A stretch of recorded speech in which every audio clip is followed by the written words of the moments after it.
Hello, good day everyone. Good day, future LPTs. Sir John here, and welcome back to another session for our online review for your upcoming licensure examination for teachers.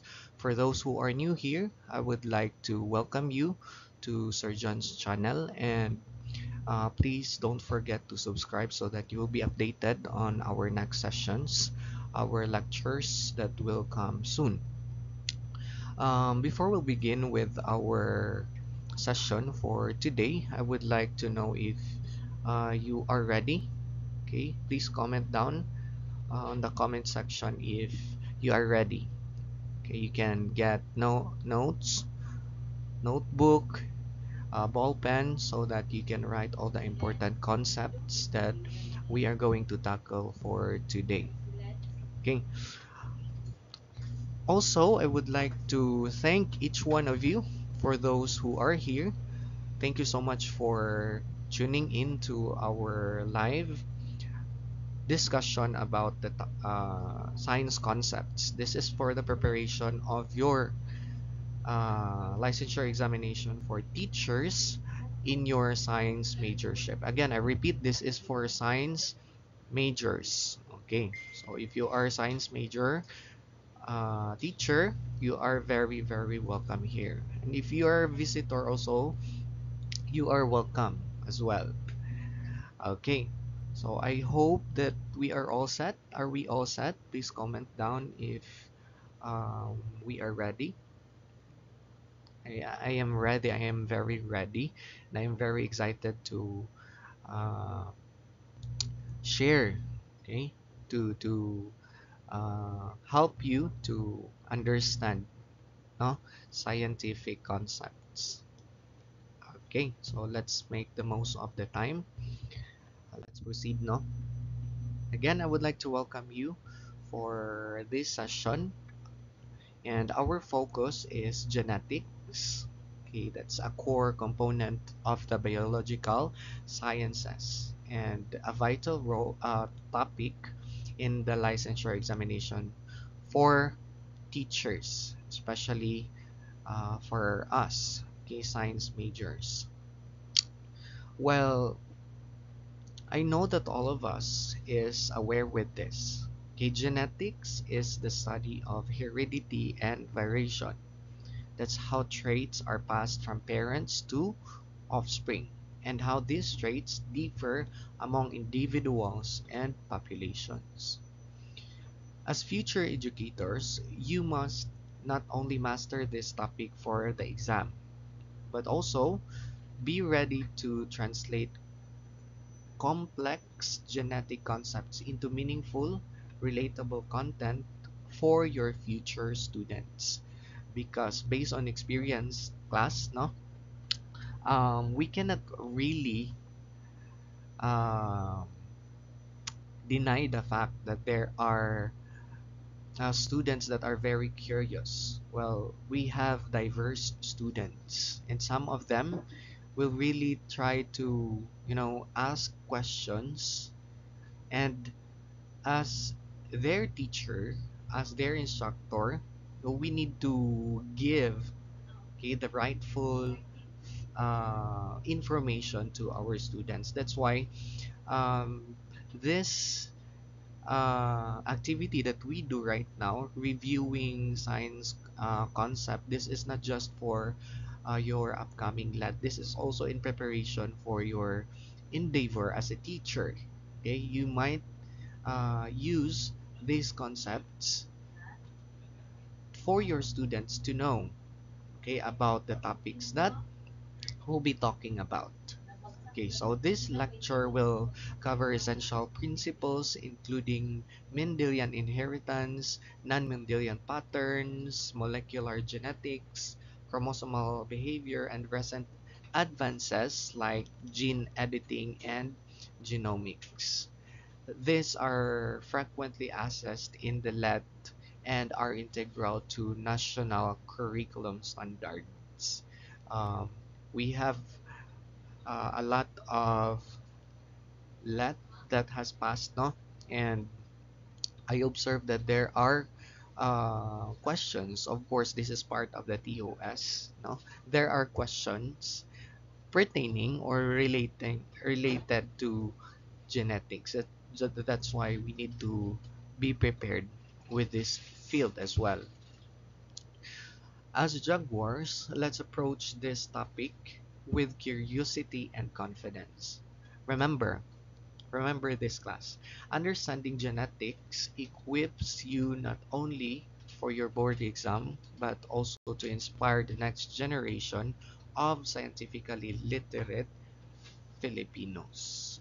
Okay, so be that instrument. Okay, be that instrument for the next generation. Okay, so before anything else, I would like to give you this verse in Mark chapter 11, verse 24. It says there, "Therefore I tell you, whatever you ask for in prayer, believe that you have received it and it will be yours."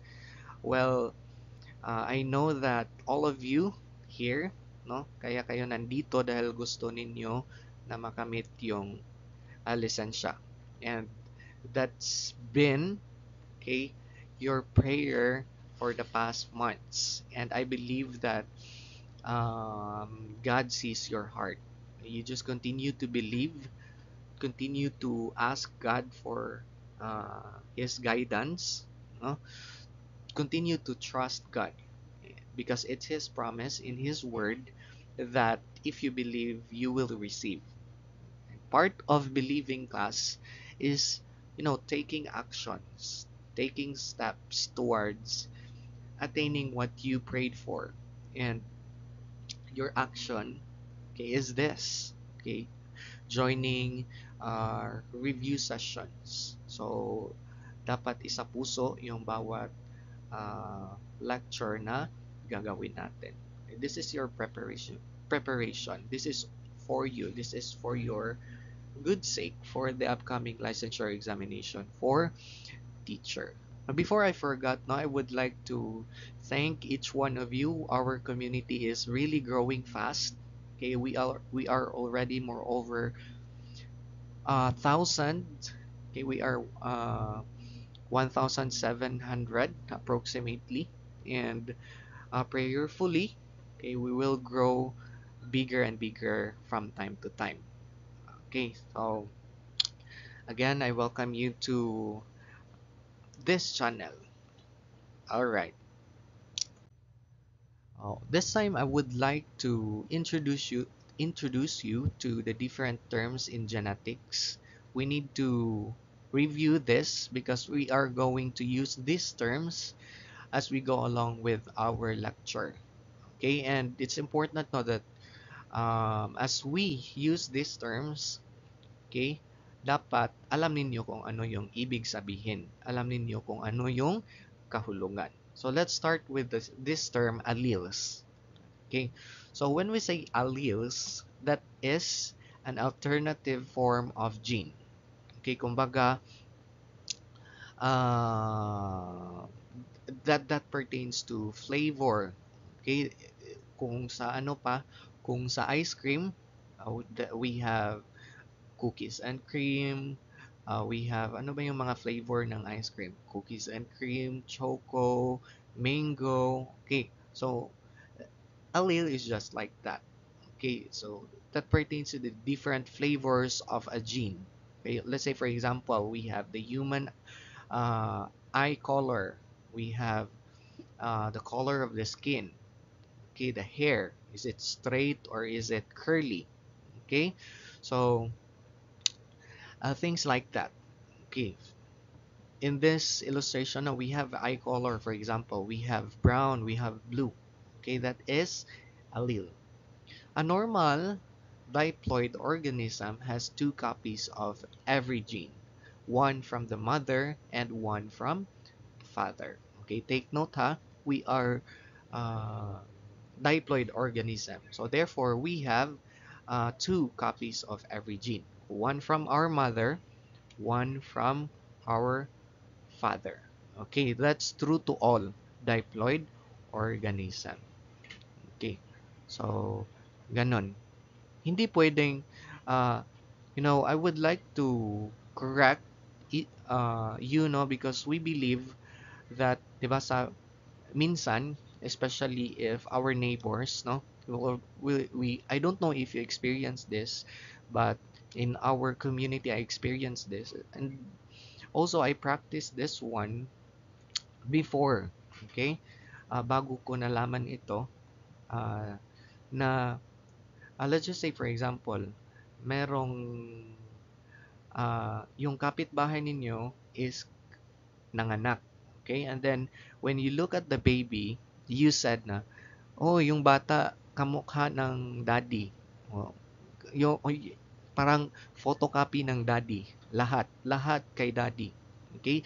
That's uh although that can be, that might happen, but genetically, when we'll be considering its genotype, okay? So yung gene ng bata is equally from father and from mother.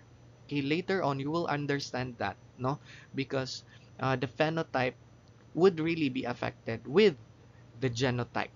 Okay? So yung physical characteristic ng isang bata that will be affected ng mga alleles na nakuha niya from, okay, his dad and his mom.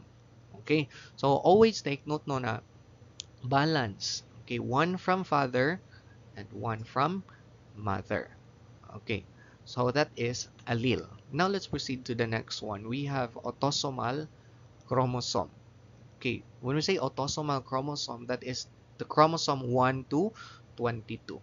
Okay, humans have 23 pairs of chromosomes, right? Okay, so the chromosome 1 to 22, that is the autosomal chromosome. Okay, chromosome number 23, that is referred to as the gametes. Okay, the sex determinant. Okay, these are the chromosomes, the chromosome 1 to 22, or the autosomal chromosome. These are the chromosomes contained in each body, okay, or somatic cells. Okay, so that is autosomal chromosome. Okay, we also have this term biotechnology.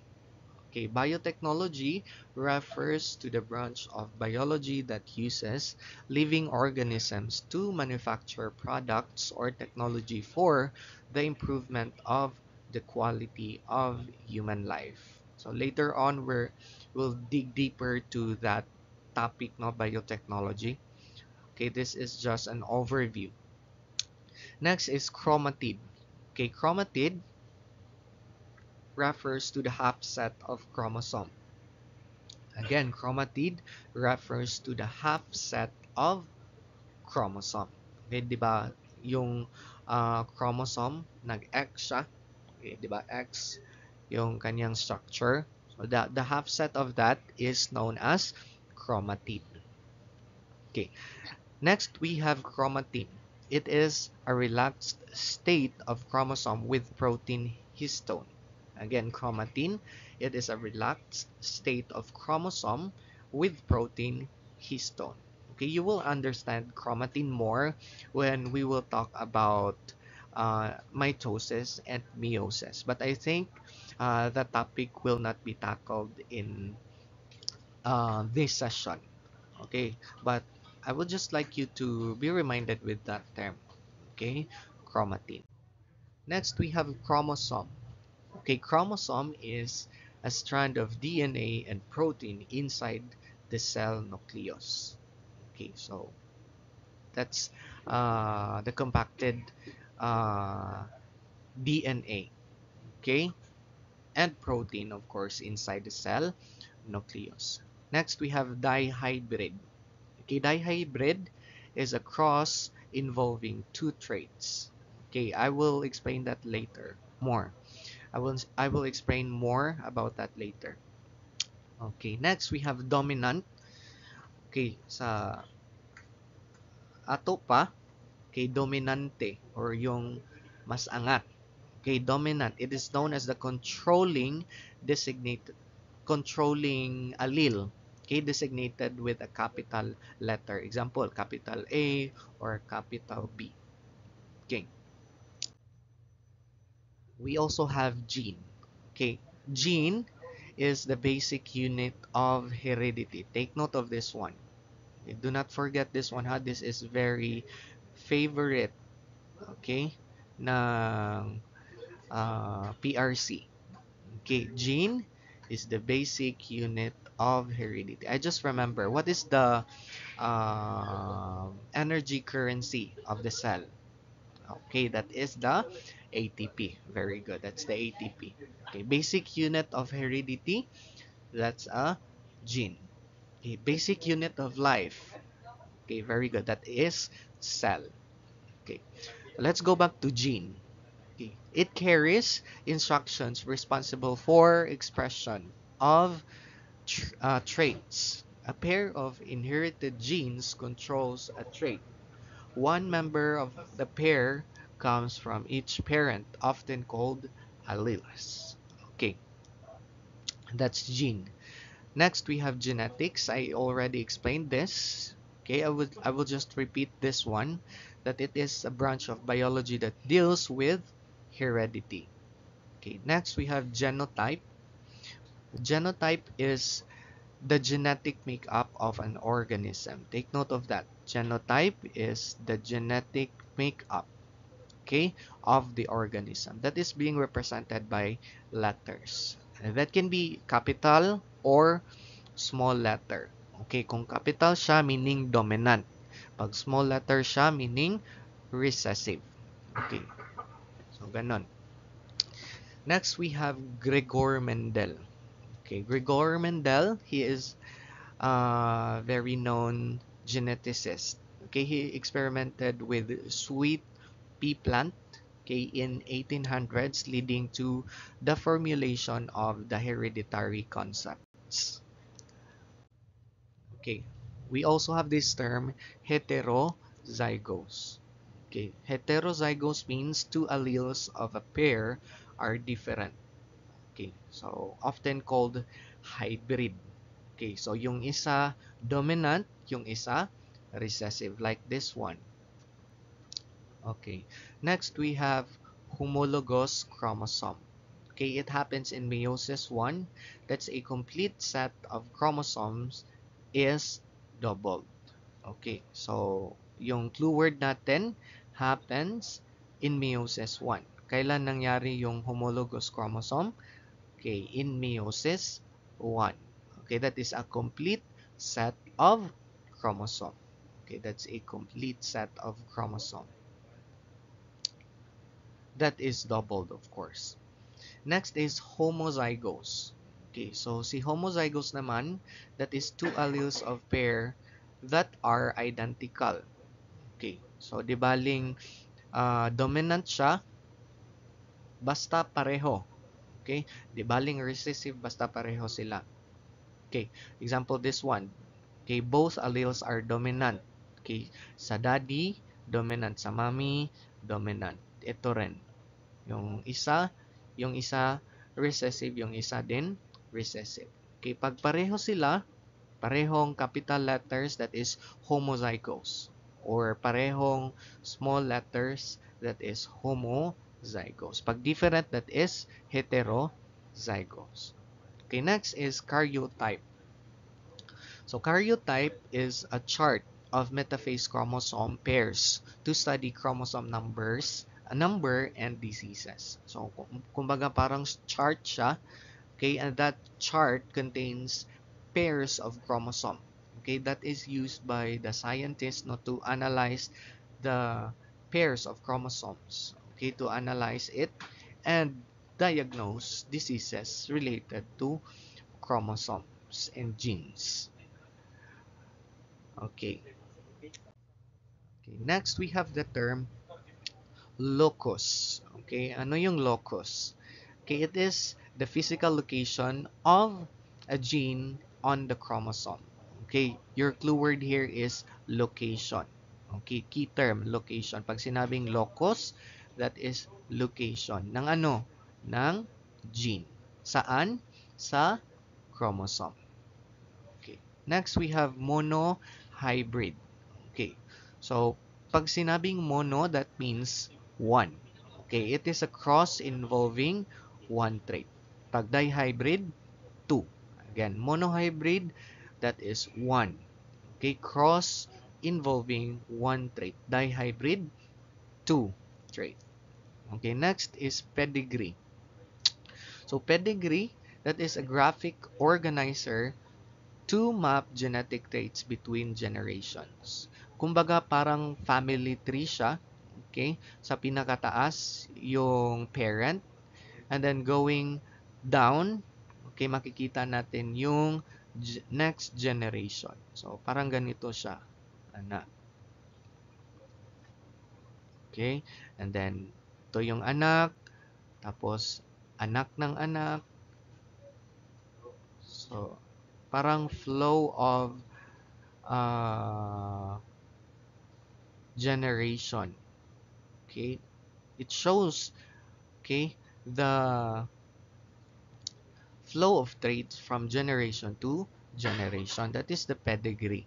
Next is phenotype. Okay, pag sinabi nating phenotype, that is the physical appearance of an organism. Okay, that is designated with letters. Okay, 'di ba yung um,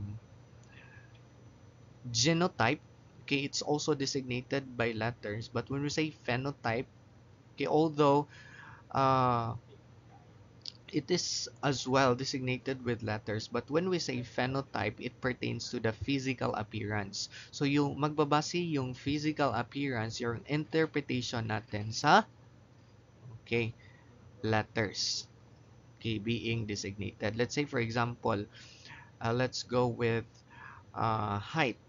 Okay, let's go with the trait height. Okay, this is dominant T, that is tall. Okay, and this small letter t is recessive, that is short. Okay, so when we try to give the phenotype of this one, that is tall. Bakit tall? Bakit siya tall? Okay, it's tall because the other allele is dominant and the other allele is recessive. Take note class na pag nagsama si dominant and recessive, ma ano ma ang trait na ma-observe natin, okay, the physical appearance that will be observed sa offspring is the dominant trait. So, ano yung dominant? Ito. That is the tall. Okay, tinatawag siyang heterozygous. Okay, kasi yung isa dominant at yung isa recessive. So, you will understand more of that later on. Okay, next term we have polygenic inheritance. Okay, polygenic inheritance, okay, that is many characteristics result from a blending of several separate genes that vary along a continuum. Okay, so that's polygenic inheritance. Next, we have the Punnett square. Okay, it is a graphic organizer used to show the probable result of a genetic cross. Later on, we are going to perform, I am going to show you a Punnett square. Next, we have recessive. Okay, recessive is known as a hidden allele. Okay, bakit siya hidden? Okay, it's hidden allele because it will not be shown, okay, in the appearance unless both pairs is recessive. Okay? So, kasi pag nagsama si dominant at si recessive, okay, of course, matabunan, okay, ang tawag sa Tagalog ng matabunan, ah, yung ma-express, okay, ma-express na trait is yung dominant trait. Kaya hindi na o-observe si recessive trait. That's why it's referred to as hidden allele. Okay, however, those heterozygous offspring is a carrier of recessive trait. Okay? So, let's say for example, heterozygous, tall yung offspring. Tall siya pero heterozygous, meaning to say it carries an allele dominant and recessive. So, that organism is carrying a recessive trait, a short trait. But he is tall when we perceive its appearance. So that is the situation, no, of a heterozygous organism or heterozygous offspring. Okay, kaya pag recessive, that is known as hidden allele. Okay, so that's it. Next, we have sex chromosome. Okay, it is known as chromosome 23. Okay, again, sex chromosome. It is known as chromosome number 23. Okay, chromosome XX is for female. Okay, and chromosome XY is for male.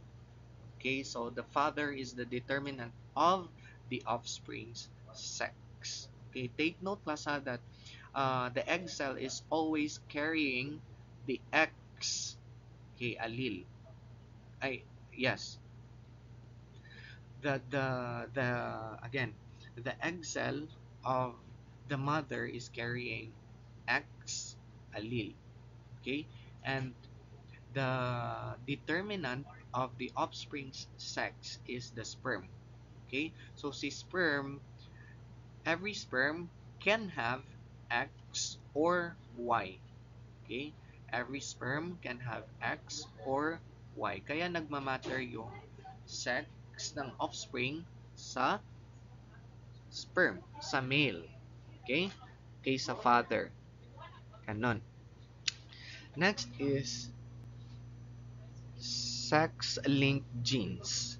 Okay, that's traits carried on the X chromosomes. Okay, these are traits that are being attached to the uh, X chromosomes. Okay. Next, we have the sister chromatid. Okay. It contains a whole set of chromosomes. Sister chromatid, it contains a whole set of chromosomes. Okay. Do you know this guy? This one. Who is this? Okay. Very good. He is Gregor Mendel. Okay, he is Gregor Mendel. Okay, he is rightfully known as the father of modern genetics. Okay, he is an Austrian monk and scientist who conducted a groundbreaking experiment in a monastery garden. Okay, he is known for studying pea plants, okay, with the scientific name Pisum sativum. I forgot to italicize this one. I'm sorry. This should be italicized, huh? To understand patterns of inheritance.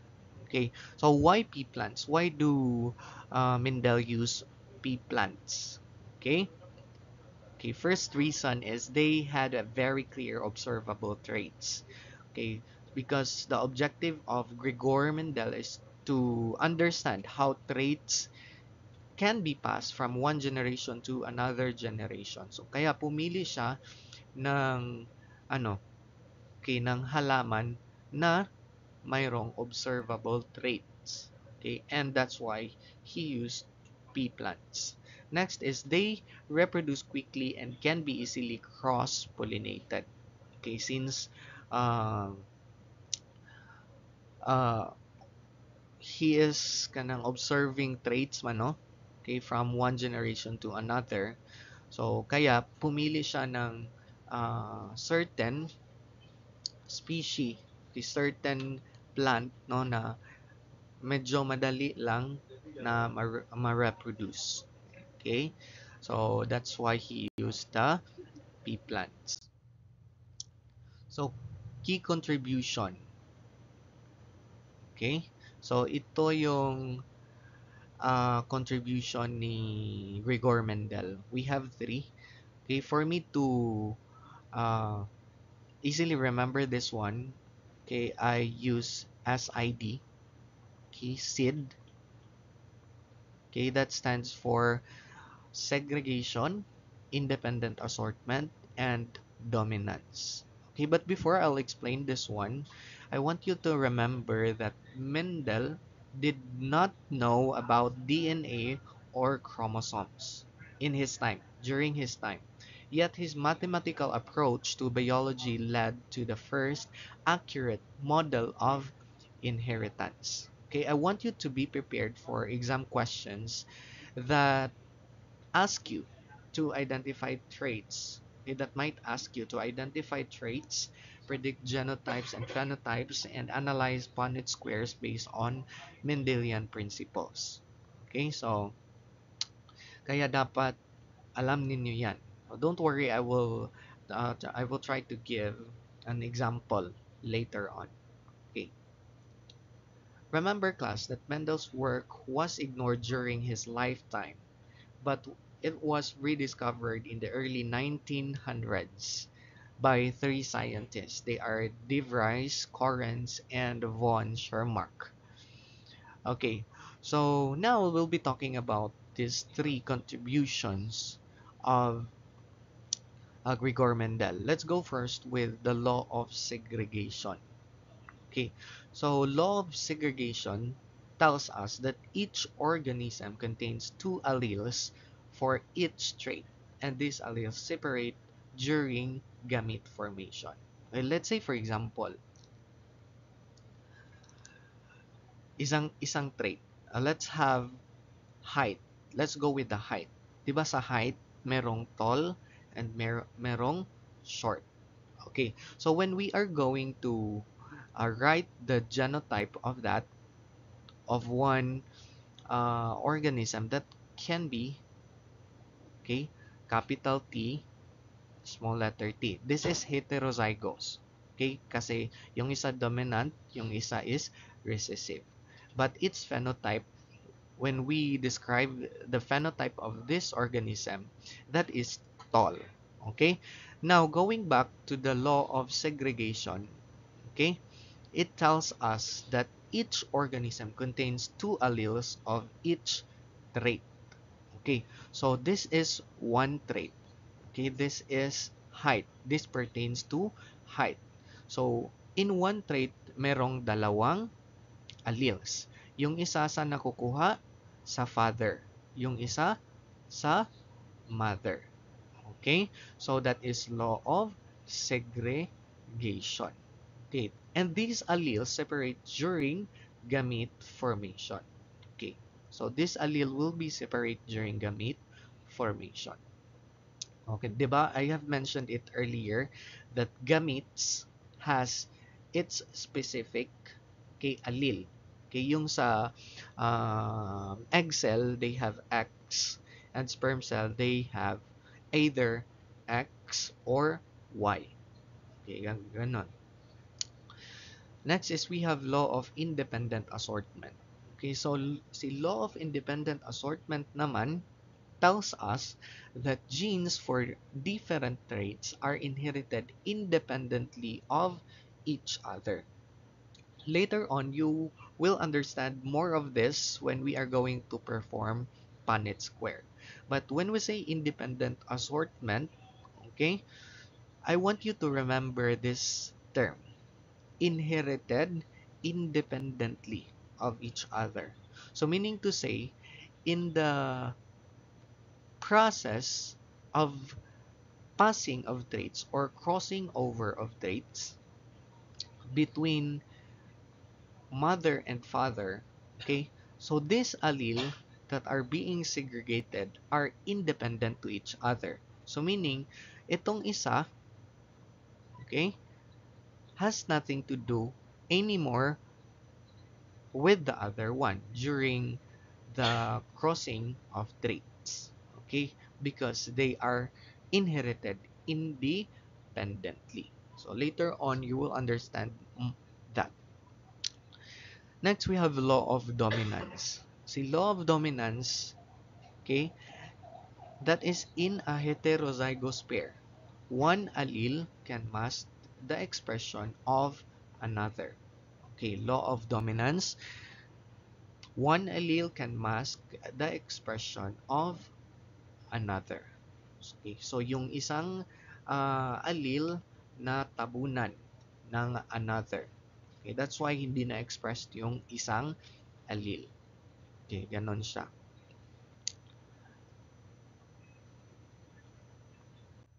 Next. Now we'll be talking about the laws of probability to predict inheritance. Okay, so we have Punnett square. I have mentioned this earlier na no.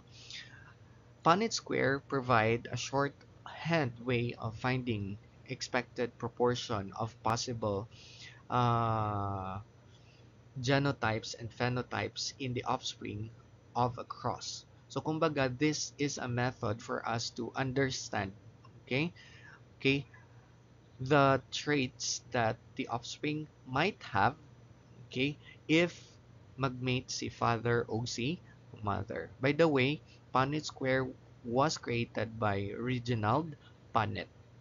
Again, Punnett square was created by Reginald Punnett. Okay, I want you to remember that fertilization must occur at a random, okay, when we use the Punnett square. And results are expected, that is not actual. Okay, results are based on chance. So, yung result natin, that's just a probability. Okay, pag sinabing probability, that can happen or pwede ring hindi yan mangyari. Okay, that's just assumption. Kumbaga, tagna-tagna sa Bisaya pa. Prediction. Okay. Results predicted by probability are more likely to be seen when there is a large number of offspring. That's why in the experiment of uh, Rigor Mendel, no?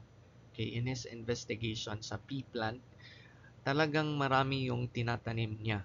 Okay, and he did not just stop from one generation, second generation, he go beyond third generation.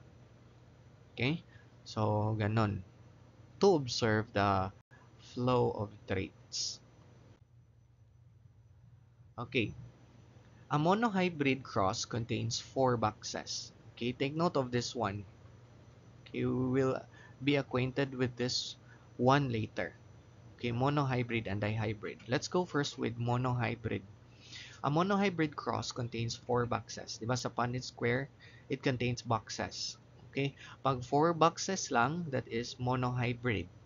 Okay, that is a cross of between two heterozygous individuals would reveal a 1:2:1 genotype ratio and 3:1 phenotype ratio in the offspring. The probability that the offspring will show a dominant phenotype is 3/4 or 75%. I do hope that you are, kanang able of creating or performing the Punnett square. Okay, and also you are able to give the genotype and phenotype ratio of the offspring. Okay, next is dihybrid. Okay, a dihybrid cross contains 16 boxes. Okay, hindi apat, 16. A dihybrid cross reveals two traits for both parents. A cross between two heterozygous individuals would reveal 9:3:3:1 phenotype ratio in the offspring. Okay, so this illustration here shows us the dihybrid cross. So, diba? How many boxes do we have here? 16. Okay, so this is the cross of heterozygous parents. Diba heterozygous? So since dihybrid, we have two traits that are being investigated here. So we have color and we have the shape. Diba? Round yellow, round green, wrinkled yellow, wrinkled green. We have color and we have the shape of the seed. Okay? So, this is dihybrid cross. So, kumbaga, ito yung genotype ng parent. Okay? R, dominant R, recessive R, dominant Y, recessive Y. Okay. So, that's it. So, ganun. So, you might be wondering how did this happen? Okay? So, for you to understand that, class, okay, so, let's go with the basic one. So, kumbaga, yung unang mangyari is the crossing over of this one. Okay, this is already dihybrid man. So, yung gagawin natin, okay, we must perform the Punnett square of this one. So, si R, okay, combined with capital Y. So, this one, capital R as well, combined with small letter y. So, that's why RY. Okay, next, small letter R combined with capital Y. Kaya, ito. And then, small letter R combined with small letter Y. Kaya, ito yung nangyari. So, kumbaga ganito yan, lang yan. Okay. In simple Punnett square. Okay, monohybrid. So, we have, di ba, this is different trait and this is different trait. So, we'll write it here. Okay, R and R.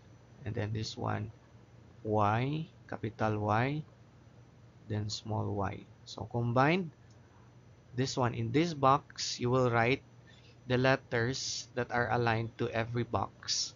So, capital R, sulat, and capital Y. Okay, kaya, ito na siya. Next, ito naman, this box, capital R, small letter Y. Okay, kaya ito. And then, and so on and so forth. Okay, small letter R here, small r, capital Y. Kaya ito siya. And this one, small r and small y. Okay. Kaya ganun yung nangyari dito sa taas. Same thing that you will do to this side. Okay, after that, the same process will be applied. Okay, in every box, you will look at the alleles sa babaw at saka sa gilid. Okay, and you will write. Okay, diba? For example, this box. Okay? Sa taas, di ba, capital R and Y. Sa gilid, capital R and small letter Y. So, you combined all R's. Okay? R, R, and then capital Y and small letter Y. Okay? Take note, when writing heterozygous trait, okay, mauuna si capital letter. Mauuna si dominant allele. And then, sunod si recessive allele. Okay. I hope that's clear. Okay, let's have this example. Okay, a sample question. In pea plants, tall is dominant over short. If heterozygous tall plant is crossed with short plant, what is the expected genotypic and phenotypic ratio of the offspring? Okay, so pag ganito yung question, ito yung gagawin natin. Okay, first step, you need to identify the parent's genotype. Ano yung genotype ng parent?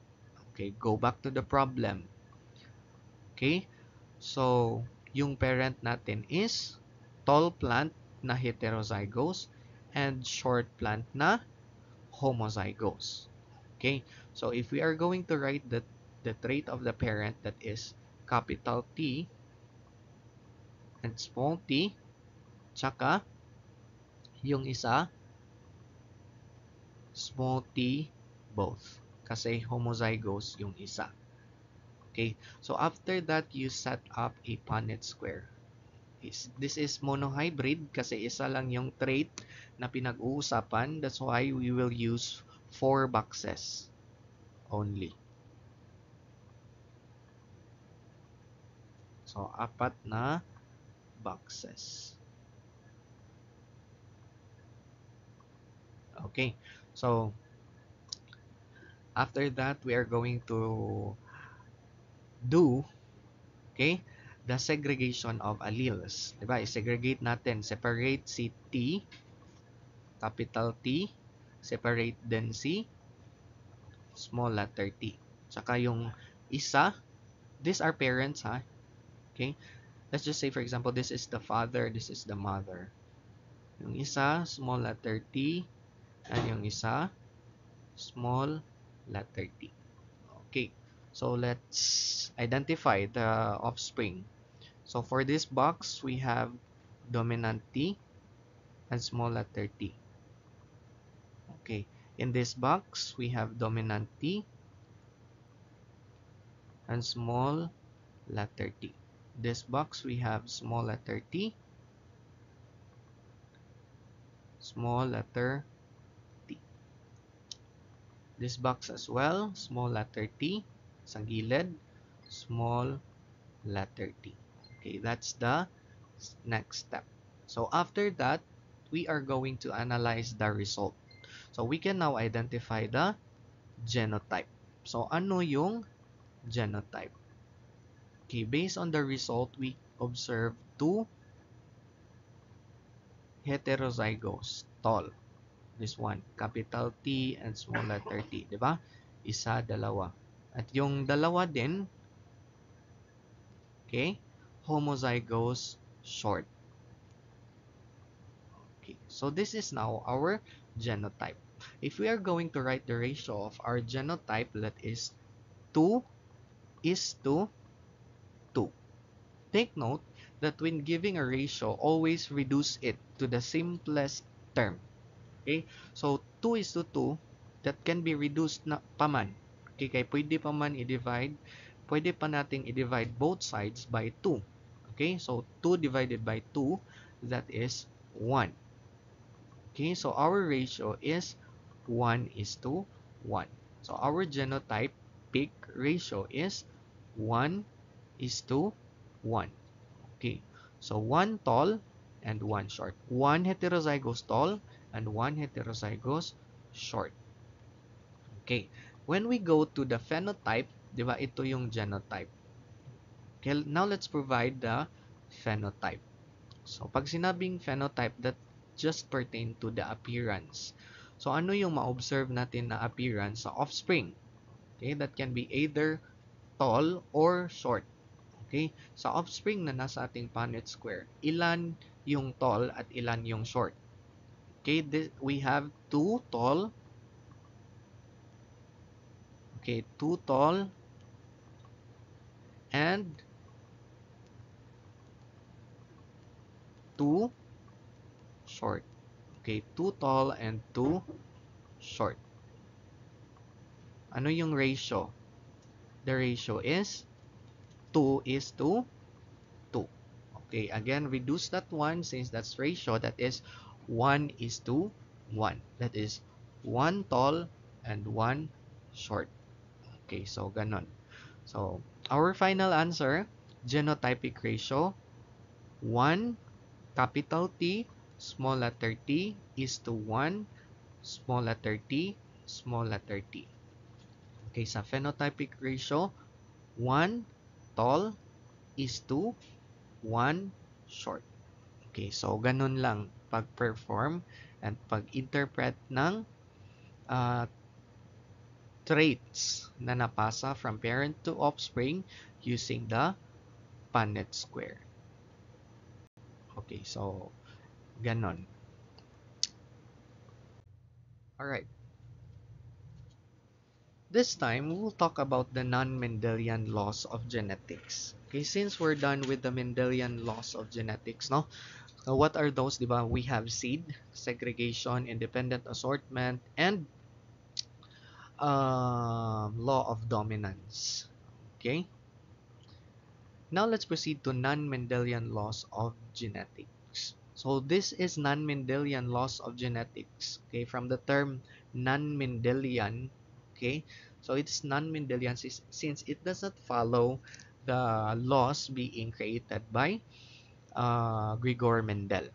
So let's go first with incomplete dominance. Pag sinabi nating incomplete dominance, that is carrying neither of their given traits. Let's say for example, okay, the parent is, let's have Rose for example. Okay, the parent Rose is color red and white. The other one, let's say for example, the male Rose is red and the female Rose is white. Okay? So pag incomplete dominance, yung offspring is, okay, neither carrying the given traits. So let's say for example, let's go back to our example, yung parent is red and white, okay? Pero yung offspring is pink, for example. Okay? So, ganyan. Another example, let's say for example, yung baka na puti at saka baka na black, nagmate. Okay? Nagmate sila. And then, nung nanganak na yung baka, yung anak is kulay gray. 'Di ba? Wala sa parent. Kasi yung parent is white and black, pero yung anak gray.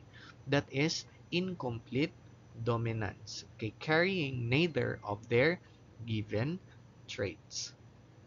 Next, we have codominance. Okay. So, from the prefix ko, pag sinabi nating ko, both. Okay, parehas.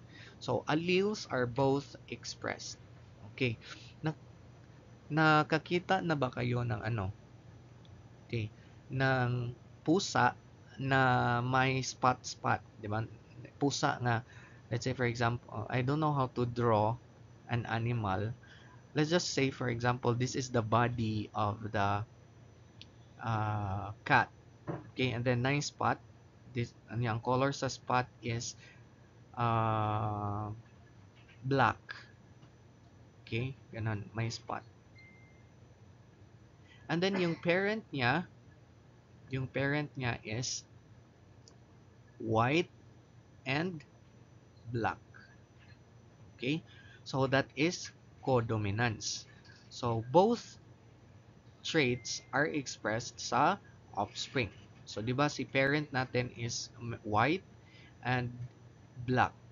Yung nung nakita natin yung anak, yung offspring, nakita natin both traits ng parent, ng father and mother. Okay, black and white. So that is codominance.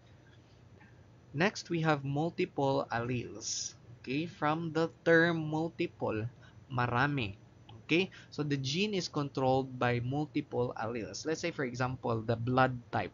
'Di ba sa blood type, ilan klase ng blood type? 'Di ba marami?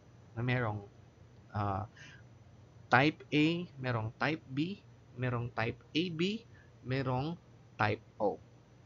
So in other words, multiple alleles refer to a gene that has more than two possible alleles in population. Okay, even though an individual can only inherit two, one from each parent. Okay, I want you to remember that most genes have only two alleles, that is dominant and recessive, but some traits are controlled by more than two alleles. One and only two alleles can be present in one individuals, but more than two exist in a gene pool. Okay, traits with multiple alleles shows greater variation among individuals. Okay, that's why no sa blood type, as what I have mentioned, meron tayong type A, type B, type AB, type O, since that is what we call as multiple alleles. Okay? Pero meron bang certain organism or certain individual tao na yung blood type niya is ABO? Meron bang ABO? Tatlo. Okay, wala. Okay, pwedeng AB, okay? Pwedeng A, pwedeng B, pwedeng AB, pwede ding O, pero hindi pwedeng AB, O. Okay, that is multiple alleles. All right. Let's have a review about the central dogma of biology. That is the replication, transcription, and translation. No? So when we say replication, okay, that is the production of DNA from DNA. Again, replication, production of DNA from DNA. Now, when we say transcription, okay, pag transcription naman, that is production of RNA from DNA. Okay, transcription, RNA, I mean DNA to RNA. Okay, or in other words, production of RNA from DNA. Pag sinabi nating translation, that is from RNA to protein. Okay, so ganun lang siya. You can take screenshot of this. Let's go to the site. Saan nangyayari si replication? Okay, take note that the replication happens in the nucleus, okay, for the eukaryotes. And sa prokaryotes, it happens in cytoplasm. Okay, di ba si prokaryotes, they have no membrane-bound nucleus. Okay, kaya nangyari si replication sa cytoplasm. Pero si eukaryotes, nangyari sa nucleus. Okay, same thing that happens in transcription. Okay, uh, replication happens in nucleus. Okay, same din sa transcription. Okay. Pag si prokaryote, sa cytoplasm. Okay, translation naman, saan nangyayari si translation? Okay. Okay, very good. It happens in the ribosomes. Ribosomes for both eukaryotes and prokaryotes. Now we're diving into one of the most exciting and rapidly advancing area of genetics. That is gene therapy. Now, what is gene therapy? Okay, ano yung gene therapy? Right. Gene therapy is a medical technique that involves altering the genes inside a person's cell to treat or even prevent disease. Okay. It aims to correct genetic problems that arise to a certain individual. Okay? At the DNA level. So, kumbaga, that is altering the gene. Okay? Para matreat siya. Okay? Paano ba siya ginagawa? Paano siya nangyari? Okay? There are several goals when doing a gene therapy. Okay? We can replace a mutated gene with a healthy one. Okay? That is replacing a defective or missing gene. Pwede din natin gawin yan. Okay? Or pwede din natin inactivate or turn off the malfunctioning gene. Okay? So that's replacing a defective or missing gene in a patient's cell with a healthy version of a gene.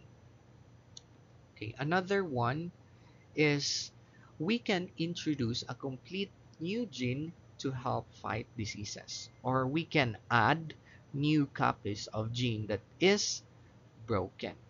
Okay, so pwede nating dagdagan ng new copies of gene. Okay, we can introduce a completely new gene to help fight a disease. Okay, now let's talk about the process. So here's what's gonna happen. First, the scientists identify the defective gene. Of course, dapat identify the problem first na nakapag-cause ng disease. Then, they prepare a replacement gene. Okay? That's a normal version. This gene is delivered into the patient's body using a carrier or what we call as a vector. So, What are the most common vectors? Ano yung ginagamit ng mga scientists, mga doctors na vectors pag ginagawa yung gene therapy? Okay, that is virus. Yes, you heard it right, virus. The viruses can be used, okay, to be the vector in this process. Okay, viruses that are genetically modified so they won't cause harm sa individual.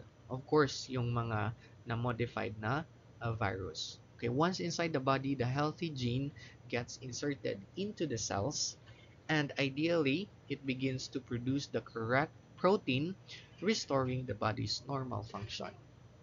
Okay, now here's something you need to remember for the lab. There are two types of gene therapy. We have the so-called somatic gene therapy and germline gene therapy. So somatic gene therapy targets body cells only. Okay, ano yung somatic gene therapy? From the word somatic, so body cells. Okay, it targets body cells. That means any changes made will not be passed on to the offspring. So kung ano yung ginagawa mo sa certain individual, ano yung alteration mo sa kanyang gene, hindi na niya mapapasa yan sa next generation. On the other hand, pag sinabi nating germline gene therapy, this involves egg or sperm cells, which means the changes can be inherited by future generations. Okay, so yung alteration ng ginagawa is sa gametes. Okay? Kaya tinatawag siyang germline gene therapy. But take note, the germline therapy is banned in many countries because of serious ethical concerns. Kaya hindi siya masyadong ginagamit. Kagaya na somatic gene therapy.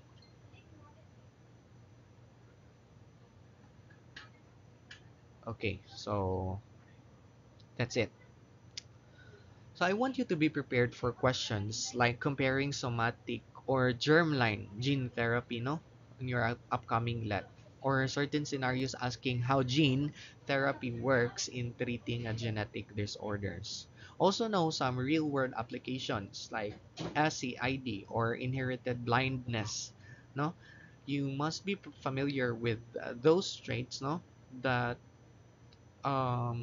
most likely can be cured with this therapy. Okay, so example of that is color blindness. Okay, I have here an example question. Okay, just listen. This question is, which of the following best describes somatic gene therapy? Again, which of the following best describes somatic gene therapy? Letter A, it alters the genetic code in future generations. Letter B, it changes DNA in egg or sperm cell. Letter C, it treats inherited diseases by modifying genes in body cells. Or letter D, it clones human embryos for organ replacement. So, what's the answer? The answer for that is letter C. It treats inherited diseases by modifying genes in body cells. Because what's the question? The question is referring to somatic gene therapy. So pag sinabing somatic, that is body cell. So our answer is letter C. Okay, next.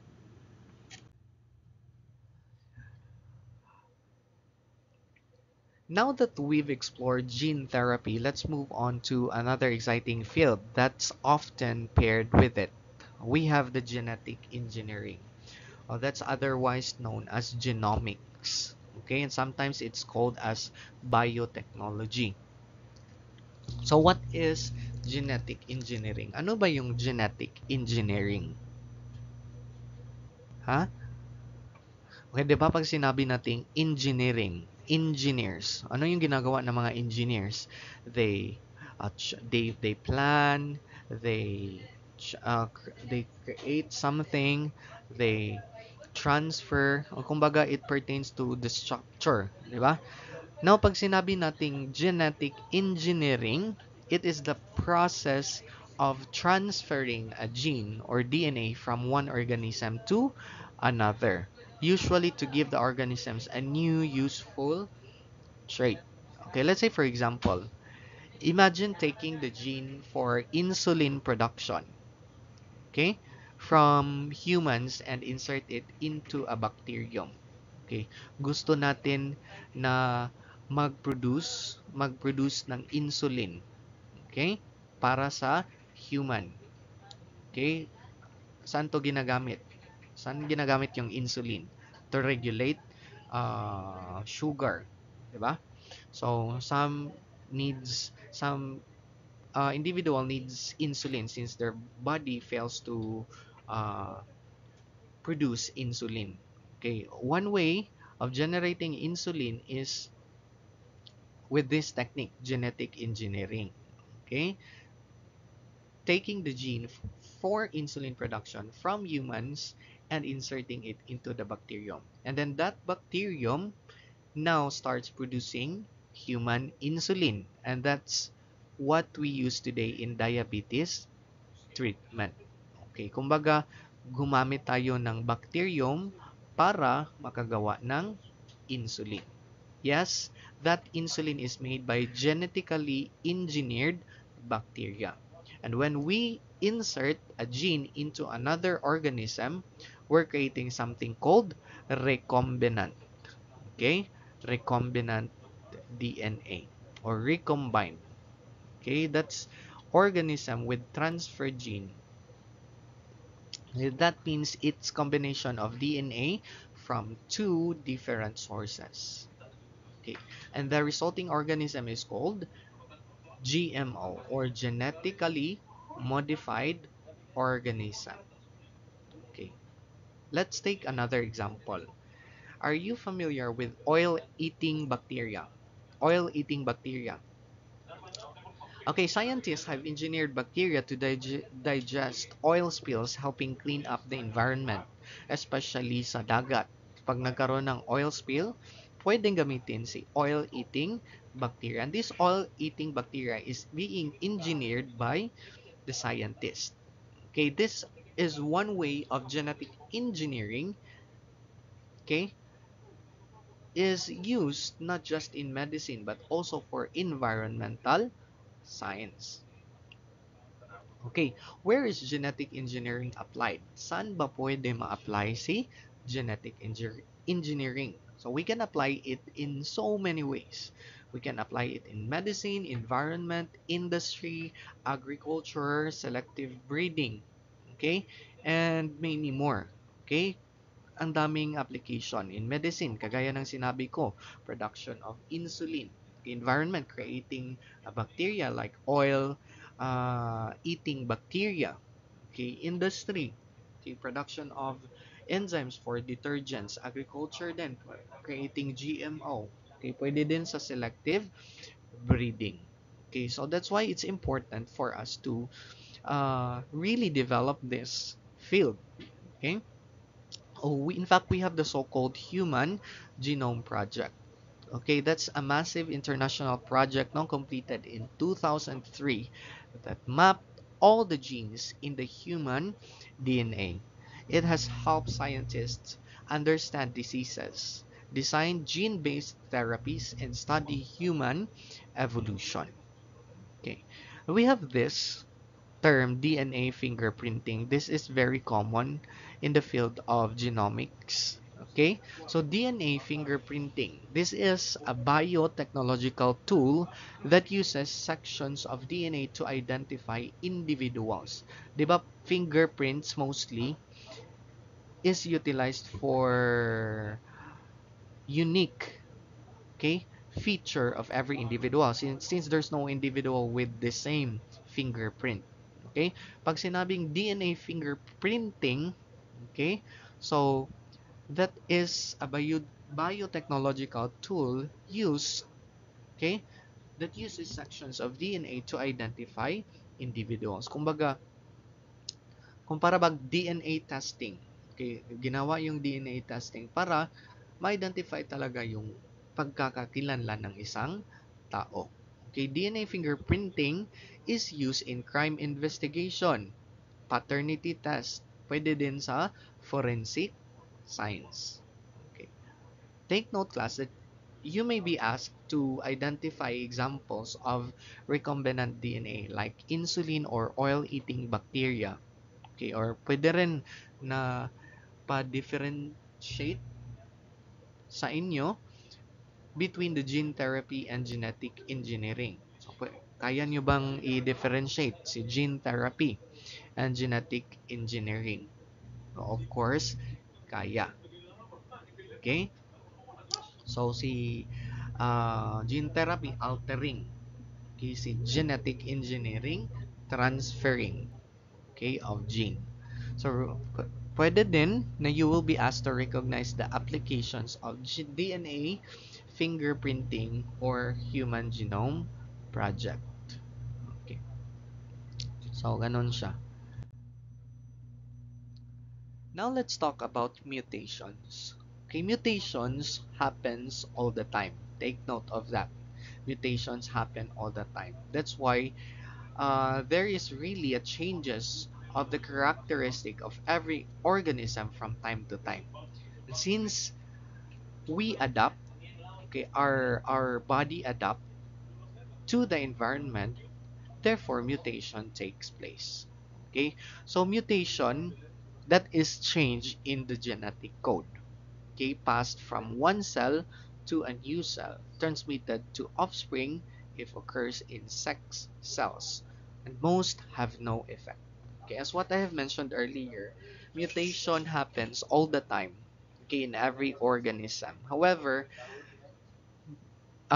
mostly, okay, yung iba, walang effect na makikita. It just happens for us to survive, for us to strive sa ato environment. However, there are certain mutations that are harmful or that can cause discomfort sa certain individuals. Okay, we have a lot of disorders directly linked to mutation. But I want you to remember, just remember this one. Okay, pag sinabing mutation, that's change in genetic code. Okay, pagbago ng genetic code. Okay, are you aware with those kanang certain uh, Filipino, di ba? Mga Filipino sila na merong blue na mata. Okay, I watched that sa Jessica Soho. Okay, blue ang kanilang mata. Okay, they have unique features sa kanilang eyes and they look really beautiful. Okay, that's positive mutation kasi beneficial sa kanilang side. Okay, so that's also mutation, the change in their genetic code.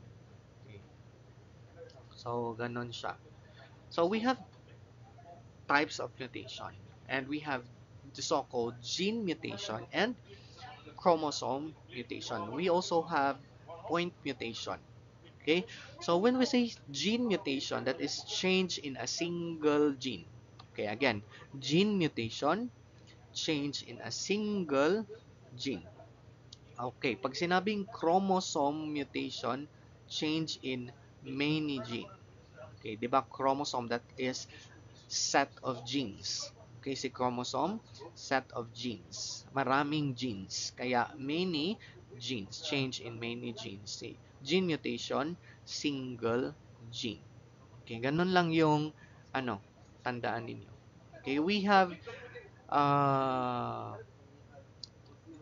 environmental factors no that affects mutation. Okay, mutation of course happens because of the different factors. Okay, mostly the mutagens are radiation chemicals or pwede rin too much exposure sa sun, ganon. So actually a lot of factor can affect mutation or trigger mutation. Now let's go first with the gene mutation, types of gene mutation. We have the first one, substitution. Okay, substitution.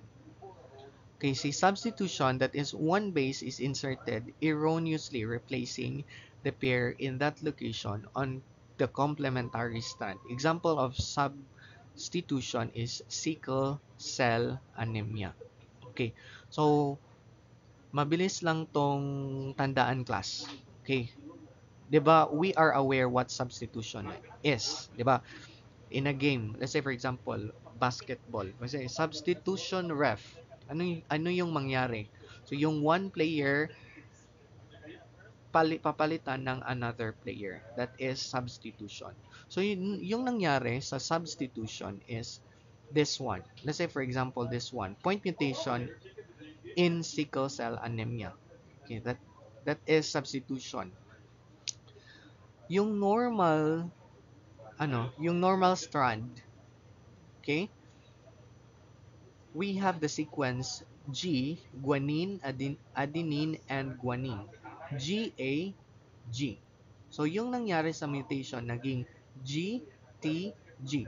So, si A, naalis dan og T. Okay? So, si letter A napalitan ng letter T.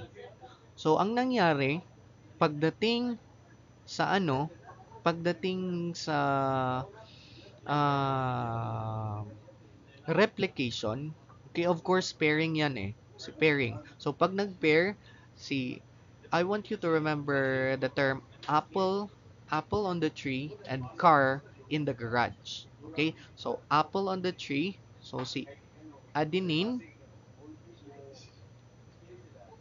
partner siya ni thymine. Okay? And then, car in the garage. Okay? Si cytosine, partner ni guanine. Okay? Hindi pwede ha na magbaylo na sila. So, si adenine, partner with thymine. And then, si cytosine, partnered with guanine. Okay? So, pag RNA, si thymine naging uracil. Okay? Pag RNA, si thymine naging uracil. So, take note that we have purines and pyrimidine. Okay, so this have double ring structures. Okay, si purines, si adenine tsaka si guanine, sila yung purine. Okay,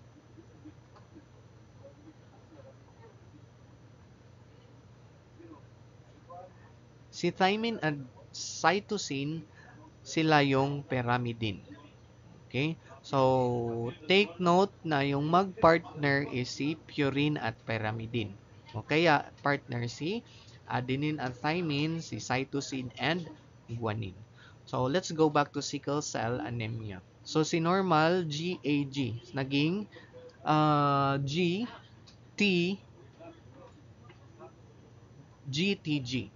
So, pag pairing na, of course, nagiging okay, G partnered with C. So, G nagiging C, si A partner with T. T and C. Okay, that is normal. C, T, C. So, yung nangyari sa sickle cell anemia, kasi si A na substitute ni T, pag pair na sa other strand, naging C, A, kasi thymine partnered with adenine. C. Nagiging CAC instead of CTC. Okay. Kaya nung nangyari sa transcription, okay? Sa transcription, si C si C partnered with G, nagiging G, and then si T nagiging A kasi T partnered with A, and C nagiging G. Okay, that is normal, GAG. Okay, yung substitution, mutation na nangyari, naging G, U, G kasi A supposedly partnered with T. Pero since this is RNA, nagiging uracil. So, this causes sickle cell anemia. So, yung normal protein supposedly is GLU. Okay? Pero nagiging mutant siya, nagiging valine. Ganun yung nangyari. Okay, so that is substitution. Just basically, one, okay, what do we call this? Code is being replaced with another. Next, we have insertion. Okay. So, si insertion naman, one or more extra nucleotides are added, causing a frame shift. Okay. So, yung original, C, T, G, G, A, G. Pero yung nangyari, merong na-insert. Okay. In this portion, merong na-insert na T, G, G. This is example of beta thalassemia. Okay. So, that is insertion. Insert. Merong pumagitna or merong naki-insert. Alam naman siguro natin yung term na insert, 'di ba? Okay, that is insertion. Lastly, we have deletion. Okay, for deletion, one or more nucleotides is skipped during replication or otherwise excised, often resulting to a frame shift. Example is cystic fibrosis. Okay, so delete na wala, totally erased. So example with this one, 'di ba? Dito sa normal merong G, pero sa mutation nawala si G. Kaya nangyari siya, cystic fibrosis. That is example of deletion. Okay.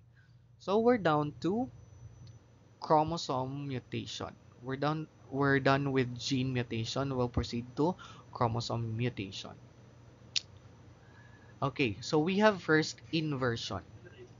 Again ha, pag sinabing chromosome mutation, that is change in a set of genes. So maraming genes yung na-change. So sa inversion, a chromosome's one section is turned around and reinserted. So inversion, invert.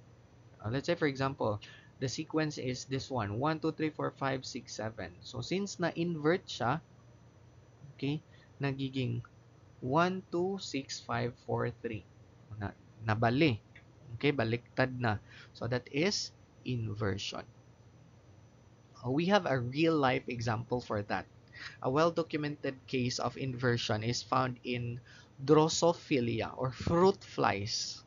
Okay, fruit fly example of inversion. Okay, some population carry what's called an inversion polymorphism, which affects genes related to body size and temperature tolerance. These flies can survive better in certain climates due to that inversion, showing how inversions can influence evolution and natural selection. Okay, in humans, certain inversion can lead to infertility and miscarriage because the inversion may disrupt proper chromosome pairing during the meiosis. Okay, or it may be silent or not cause any observable effect at all.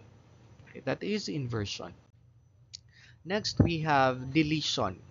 Okay, 'di ba merong deletion sa gene mutation? Pero dito, sa chromosome mutation, that is a set of genes. Okay, yung kanina, one specific gene. Pero same lang naman yung nangyari. Okay, merong na wala, na lost, delete. Okay, when a chromosome segment is lost, all genes in that segment are also gone. Example, this one. Okay, so nawala yung region dito. Example for deletion is cridochat. Next is duplication.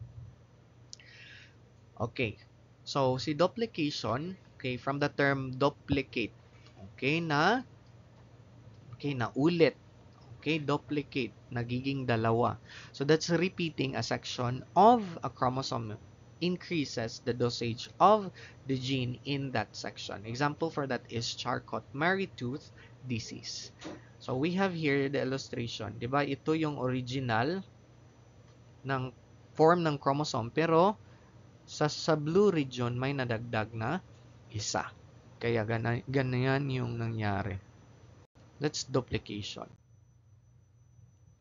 Next, we have translocation. Okay, translocation, transfer. Okay, so a section of one chromosome is abnormally joined to another. Okay, observe this one. Diba? Yung original is this one. So, sa chromosome number 4. Okay, chromosome number 4 is this one. The color is violet. We have, what's this? Somewhere red, green, orange, and blue. So, yung nangyari sa mutation, anong nangyari? Nawala si red. Okay, nawala si red. Saan siya napunta? Napunta siya sa chromosome number 20. Okay, na-transfer siya kay chromosome number 20. Kaya, tinatawag siyang translocation. Okay, from one chromosome, kinapunta siya sa another chromosome. Example for that is a cancer, the lymphoma and leukemia. Alright, so we have also other types of mutation, no? We have silent, missense, and nonsense. Okay, so the first one, okay, this is a point mutation. Take note that this can be small changes, but they can lead to big effect or sometimes no effect at all. Okay, pag sinabi nating point mutation. Let's go first with silent mutation. Okay, so si silent mutation happens when a nucleotide is changed, but the amino acid stays the same. Okay, how is that possible? Paano nangyari? Okay, so is that possible that there is a mutation happen pero walang effect na nakita? Okay, because of the redundancy in the genetic code, okay, multiple codons can code for the same amino acid. Let's say, for example, the codon GAA, GAA, and GAG both code for glutamic acid. Okay, although they are different, diba si GAA, okay, of course, literally, different si GAA kay GAG. Pero pareha silang glutamic acid. So, if a mutation changes GAA to GAG na codon, there is no changes in the protein produced since they are both glutamic acid. So, ganun. That is silent mutation. Okay. Next, we have missense mutation. Okay, a missense mutation occurs when a nucleotide change result in a different amino acid being added to the protein. Okay? So, yung clue word natin for silent is no significant effect. Kay missense naman, nucleotide change leads to amino acid change. So, pag na-change si nucleotide, may bagong amino acid na, na nabuo. Okay? So example, let's have an example for that.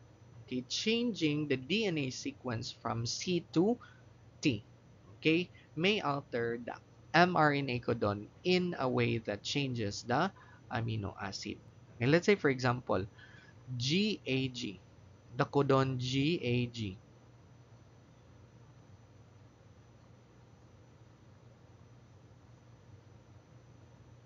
Okay, so i-change natin si A to T. So nagiging G, T, G.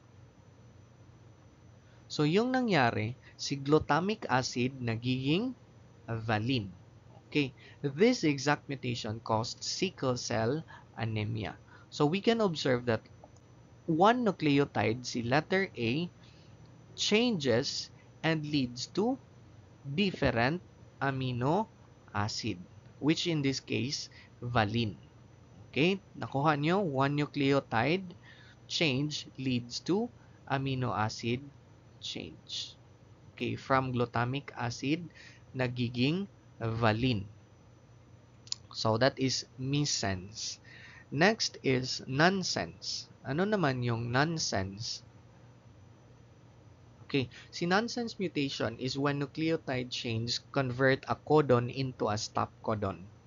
Okay, so yung clue word nyo pag nonsense is stop codon. Okay, if there is a change, okay, in the sequence of the code, okay, or the nucleotide, and it leads to the stop codon, that is nonsense mutation. Okay, so ano yung stop codon natin? Okay, the stop codon is TAG. Okay, di ba? The stop codon is TAG. So, any changes that happens sa DNA, okay, pag nagiging TAG, yung nucleotide, sequence ng nucleotide, okay, that is referred to as nonsense. Okay? The protein becomes short and non-functional if this happens. This type of mutation can be very serious, especially if it happens early in the gene. Okay? So, ganon siya. Clue word, stop codon. Okay, since we've mentioned stop codon, no? Okay, what is the start codon, by the way? Okay, what is start codon? Okay, our universal start codon is AUG. Okay, AUG stands for methionine. We have a table for the different codons, no? You can search that on the internet. Okay, pwede nyong i-memorize yan. Okay? There are 21, okay, simple proteins, no? Na pwede ninyong sauluhin. Okay? So, ganun. I hope na you understand with that kanang explanation sa silent, missense, and nonsense. Okay, they are point mutations. Alright, so, okay, this time we'll talk about the different genetic disorders. These are very common disorders, no? Na related to mutation. Okay, we have first sickle cell anemia. It is a disease caused by inheriting two faulty hemoglobin gene known as hemoglobin S. Okay, so clue word, hemoglobin S. Okay, sickle cell anemia. People, okay, who suffer this disease die due to constant shortage of the red blood cells. So that is sickle cell anemia or shrinking. Okay, ano yung nangyari sa hemoglobin ni shrink? Okay, that's sickle cell anemia. Next is Down syndrome. That is known as trisomy 21. So affected si anong chromosome number? Chromosome number 21. There is an additional one copy of chromosome in chromosome number 21. Okay, so ganun yung nangyari kay Down syndrome. Next is hemophilia. So si hemophilia, that is a genetic disorder that causes your blood to clot less. Okay, so yan yung clue word, causes the blood to clot less. Next is phenylketonuria. Ketonuria. Okay, it is an inherited disorder that can lead to an excessive production of amino acid phenylalanine. Okay, so may clue word na tayo. Okay, we have the prefix here, phenyl. Okay, excessive production of phenylalanine. Okay, in the blood, which is toxic to the nervous system that can cause intellectual disorder. Okay, next we have beta thalassemia. Okay, so beta thalassemia. Okay, low level of hemoglobin reduce oxygen levels in the body. Affected individuals also have shortage of red blood cells, which can cause pale skin, weakness, fatigue, and more serious complication. So, pag sinabing beta thalassemia, that's low level of hemoglobin. Of course, reduced of oxygen levels. Okay, ganun lang. Next is Kawasaki syndrome. Okay, that's a condition that mainly affects children under the age of 5. This is known as mucocutaneous lymph node syndrome. Okay, has high temperature that lasts for 5 days or longer and possibly one or more of the following symptoms like rash, swollen glands. Okay, so ganun siya. That's Kawasaki syndrome. Okay, so again ha, it happens under the age of 5. Okay, so clue word to. Okay, mucocutaneous lymph node. Okay.